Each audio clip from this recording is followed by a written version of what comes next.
कर्मों का फल सबको मिलता है। बेटा बनकर, बेटी बनकर, दामाद बनकर, बहू बनकर। कौन आता है जिसको तुम्हारे साथ कर्मों का लेना देना होता है। लेना देना नहीं होगा तो नहीं आएगा। एक फौजी था, उसके माँ नहीं, बाप नहीं, शादी नहीं, बच्चे नहीं, भाई नहीं, बहन नहीं। अकेला ही कमा कमा के फौज में जमा करता जा रहा था। तो थोड़े दिन में एक सेठ जी जो फौज में माल सप्लाई करते थे, उनसे उनका परिचय हो गया और दोस्ती हो गई। सेठ जी ने कहा, तुम्हारे पास पैसा है, वो उतने के उतना ही पड़ा है, तुम मुझे दे दो, मैं कारोबार में लगा दूँ तो पैसे से पैसा बढ़ जाएगा, इसलिए तुम दे दो। फौजी ने सेठ को पैसा दे दिया। सेठ जी ने कारोबार में लगा दिया। कारोबार उनका चमक गया, खूब कमाई होने लगी, कारोबार बढ़ गया। थोड़े ही दिन में लड़ाई लग गई। लड़ाई में फौजी घोड़ी पर चढ़कर लड़ने गया। घोड़ी इतनी बदतमीज थी कि जितनी जोर जोर से लगाम खींचे उतनी ही तेज भागी जाए। खींचते खींचते उसके गलफर तक कट गए, लेकिन वो दौड़कर दुश्मनों के गोल में जाकर खड़ी हो गई। दुश्मनों ने वार किया, फौजी भी मर गया, घोड़ी भी मर गई। अब सेठ जी को मालूम हुआ कि फौजी मर गया तो सेठ जी बहुत खुश हुए कि उसका कोई वारिस तो है नहीं, अब ये पैसा देना किसको। अब मेरे पास पैसा भी हो गया, कारोबार भी चमक गया, लेने वाला भी नहीं रहा, तो सेठ जी बहुत खुश हुए। तब तक कुछ ही दिन के बाद सेठ जी के घर में लड़का पैदा हो गया।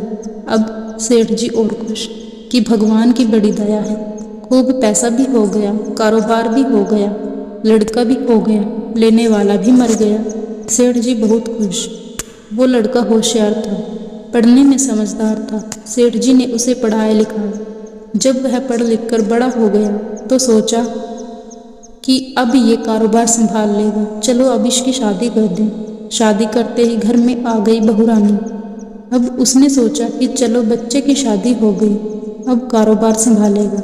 लेकिन कुछ दिन में बच्चे की तबीयत खराब हो गई। अब सेठ जी डॉक्टर के पास, हकीम के पास, वैद्य के पास दौड़ रहे थे। वैद्य जी जो दे रहे हैं, दवा खिला रहे हैं और दवा असर नहीं कर रही, बीमारी बढ़ती ही जा रही, पैसा हो रहा बर्बाद और बीमारी बढ़ती जा रही, रोग नहीं कट रहा, पैसा खूब लग रहा। अब अंत में डॉक्टर ने कह दिया कि लाइलाज मर्ज हो गया, इसको अब असाध्य रोग हो गया, ये बच्चा 2 दिन में मर जाएगा। डॉक्टर के जवाब देने पर सेठ जी निराश होकर बच्चे को लेकर रोते हुए आ रहे थे। रास्ते में एक आदमी मिला। कहा, अरे सेठ जी क्या हुआ, बहुत दुखी लग रहे हो। सेठ जी ने कहा, ये बच्चा जवान है, हमने सोचा था बुढ़ापे में मदद करेगा, अब ये बीमार हो गया। शादी होते ही हमने इसके लिए खूब पैसा लगा दिया, जिसने जितना मांगा उतना दिया, लेकिन आज डॉक्टर ने जवाब दे दिया, अब यह बचेगा नहीं, असाध्य रोग हो गया, लाइलाज मर्ज है, अब घर ले जाओ, 2 दिन में मर जाएगा।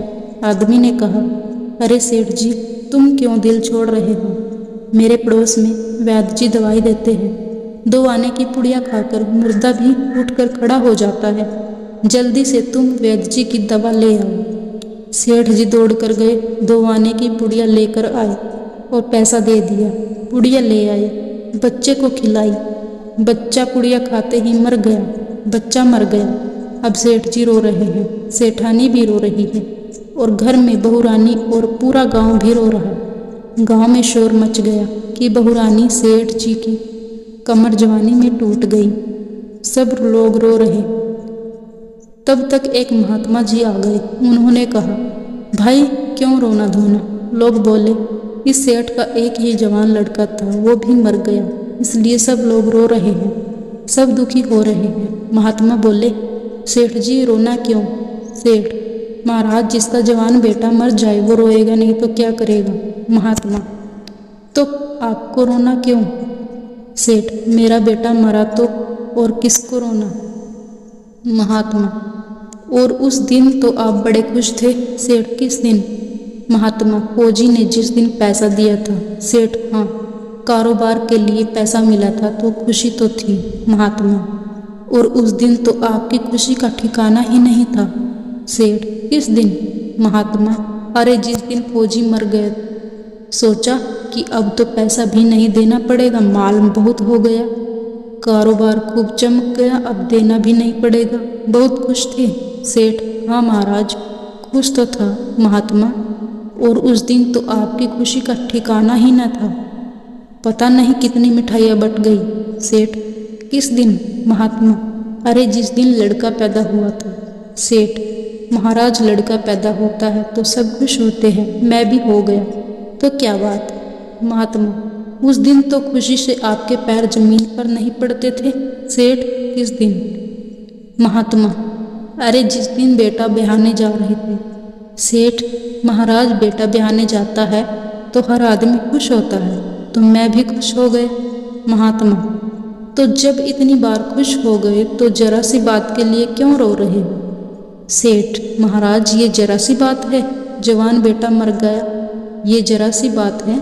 महात्मा, अरे सेठ जी, वही फौजी पैसा लेने के लिए बेटा बनकर आ गया। पढ़ने में, लिखने में, खाने में, पहनने में और शौक में, श्रृंगार में जितना लगाना था लगाया। शादी ब्याह में सब लग गया, और ब्याज लगाकर डॉक्टरों से दिलवा दिया। अब जब 2 आने पैसे बच गए, वो भी वैद्य जी को दिलवा दिए और पुड़िया खाकर चल दिया। अब कर्मों का लेना देना पूरा हुआ।